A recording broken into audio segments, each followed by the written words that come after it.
ഒരു ഡ്രമ്മാണ് അത് മാറ്റി വെച്ചിട്ടുണ്ടായിരുന്നു. ഫസ്റ്റിൽ ചകിരിയാണ് ഇട്ട് കൊടുക്കുന്നത്. ചകിരി ഡ്രമ്മ് അത്യാവശ്യം നല്ല വലിപ്പമുള്ളതുകൊണ്ട് നമുക്ക് അതിൻ്റെ അടിയിൽ നല്ല രീതിയിൽ തന്നെ ചകിരി ഇട്ട് കൊടുക്കാം. പിന്നെ നമ്മൾ അടിച്ച് വാരി കൂട്ടിക്കൊണ്ടുവന്ന കരിയില അത്യാവശ്യം ഇട്ട് കൊടുക്കുക. നമ്മൾ ഉരുളക്കിഴങ്ങ് നന്നായിട്ട് വേര് പിടിക്കണമെങ്കിൽ ഇതുപോലെ നല്ല അതിൻ്റെ ഉള്ളിൽ നല്ല സ്പേസ് വേണം. അതുകൊണ്ടാണ് ഈ കരിയില ഇട്ട് കൊടുക്കുന്നത്.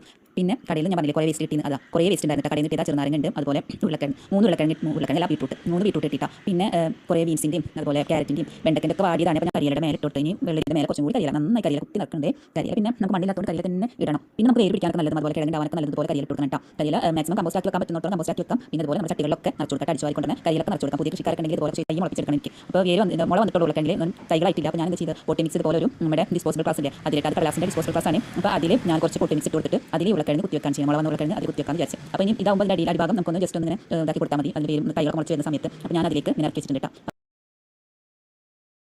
ഈ കരിയിലയുടെ മേലെ ഇതിൽ ഈ എന്താ പറയുക ക്ലാസ്സിൽ വെച്ച ഉരുളക്കിഴങ്ങ് ഇതുപോലെ കരിയിലേക്ക് ഇറക്കി വെക്കാൻ ചെയ്യുന്നത്. കരിയില അങ്ങനെ ഒരു ഇതാക്കിയിട്ട് സൈഡിൽ നിന്ന് കൊടുത്തിട്ട് അതിലേക്ക് ഇങ്ങനെ ഇറക്കി വെക്കാൻ. അപ്പോൾ 6 ഈ ഒരൊറ്റ ക്യാനിൽ തന്നെയാണ് നടന്നത്. എന്ന് വെച്ചാൽ അത്യാവശ്യം സ്പേസ് ഉണ്ട് ഇതിൻ്റെ ഉള്ളിൽ. അപ്പോൾ നമുക്ക് 6 ഒരെണ്ണത്തിൽ തന്നെ നടാം. അങ്ങനെയൊന്നും വെച്ച് സെറ്റ് ചെയ്ത് പിന്നെ ഈ കരിയിലയുടെ മേലേക്ക് കുറച്ച് മണ്ണ് കണ്ടാൽ ഇതൊക്കെ കാണാണ്ട് എന്നാൽ നല്ലോണം മണ്ണില്ല. അപ്പോൾ അതേ രീതിയിലാണ് ഞാൻ മണ്ണ് കൊടുത്തിട്ടുള്ളത്. നമുക്ക് നല്ല പിന്നെ ഇലകളൊക്കെ വരുന്ന സമയത്ത് അത്യാവശ്യം മണ്ണിന് മേലേക്ക് ഇട്ട് കൊടുക്കാം. അപ്പോൾ ഇപ്പോൾ തൽക്കാലം ഇങ്ങനെ ഇട്ടിട്ട് ഇനി കുറച്ച് നനച്ച് കൊടുക്കണം. എന്തായാലും നട്ടതല്ലേ, ഞാനും കൂടി നമ്മൾ കാണിക്കാം. അപ്പോൾ അതിൽ ജസ്റ്റ് നനച്ച് കൊടുക്കുന്നുണ്ട്.